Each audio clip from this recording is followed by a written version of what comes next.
বাক্সের চাকের ভেতর লুকানো সোনালি গল্প, মধুর সংগ্রহের বাস্তব অভিজ্ঞতা। নিরিবিলি এক গ্রাম, সকল এর নরম রোদ আর গাছের ছায়ায় সারি সারি সাজানো কিছু কাঠের বাক্স। বাইরে থেকে সাধারণ মনে হলেও এই বাক্সগুলোর ভেতরেই চলছে এক বিস্ময় জগৎ। এগুলোই হলো মৌমাছির বাক্সের চাক, যেখানে হাজার হাজার মৌমাছি মিলেমিশে তৈরি করে প্রকৃতির সবচেয়ে মিষ্টি উপহার, খাঁটি মধু।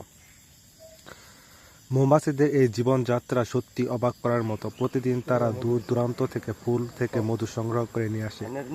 তাদের এই নিরলস পরিশ্রমেই ধীরে ধীরে ভরে ওঠে বাক্সের ভেতরে চাকগুলো।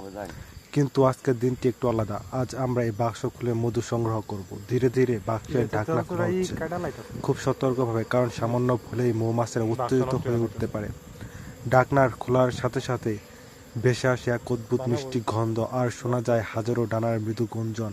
এর জন্য এক জীবন্ত শহর। প্রথমেই দেখা যায় কাঠের ফ্রেমে তৈরি চাকগুলো, একের পর এক সাজানো। প্রতিটি ফ্রেমে মৌমাছির নিখুঁতভাবে তৈরি করেছে হেক্সাগন আকৃতির ঘর, যেখানে জমা হচ্ছে সোনালী মধু। এই সময় ব্যবহার করা হয় হালকা ধোঁয়া। মৌমাছিদের শান্ত রাখে, তাদের আক্রমণাত্মক আচরণ কমিয়ে দেয়। এরপর ধীরে ধীরে একটি ফ্রেম বের করা হয়। ফ্রেমটি হাতে নেওয়ার পর দেখা যায় পুরোটা ভর্তি ঘন ঝকঝকে মধু। সূর্যের আলো পড়তেই সেটি সোনার মতো ঝলঝল করে ওঠে।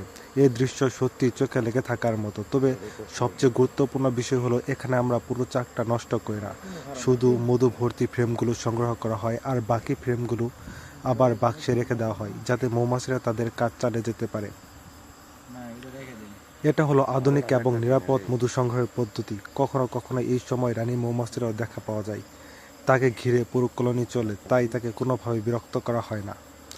মধু সংগ্রহের পর শুরু হয় আরেকটি ধাপ।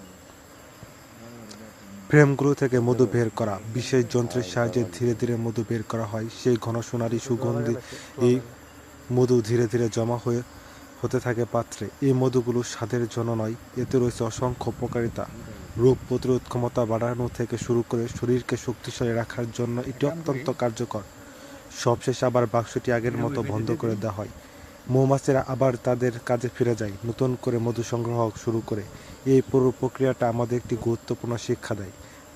প্রকৃতি থেকে কিছু নিতে হলে তাকে ধ্বংস করে নয়, বরং তাকে বাঁচিয়ে রেখেই নিতে হয়। শেষ কথা, বাক্সের চাক থেকে মধু সংগ্রহ শুধু একটি কাজ নয়, এটি এক ধরনের শিল্প, এ ধরনের দায়িত্ব, যেখানে মানুষ আর প্রকৃতি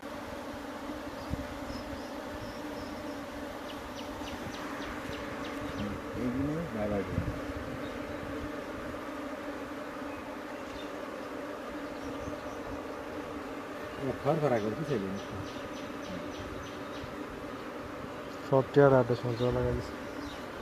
আর কি কিছু না না হারাই দেই থাক পড়ে ইডি মনে মতো নাই না ভাই থাক পড়ে মধ্যে যে মধ্যে আছে মধ্যে সামনে যে মধ্যে আছে মধ্যে সামনে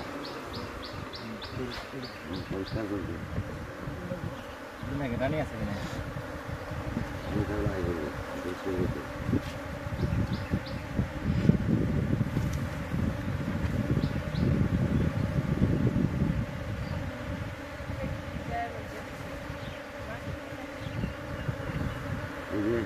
গাড়ি ভেঙে দেন ফুটা আছে যে ফুটা ফুটা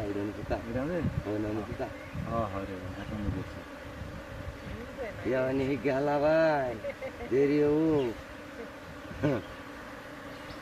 মেলা দেরি হবে কোচিং সেন্টারও খুললি ঠিক আছে নিকে তাও সাহেব বাংলা নাম নেই তুই তো আমার বালা ডেকে থাকবো আমার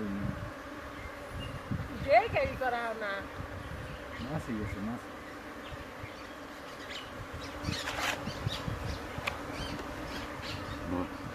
বর কথা এরকম মাছ বেশি মাছ বেশি মাছ ভালো কাজ হবে, এটা বর্তমান কাজ করে। নামাই দেন নামাই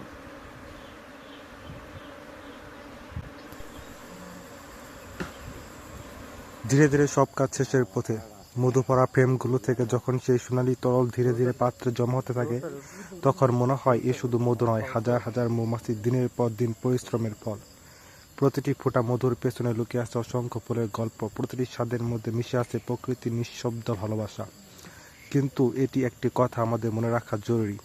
আমরা আজ মধু নিয়েছি, কিন্তু তাদের ঘরকে নিইনি। বাক্সের চাক আবার আগের মতো বন্ধ করে দেওয়া হয়েছে, যাতে মৌমাছিরা আবার নতুন করে তাদের জীবন শুরু করতে পারে।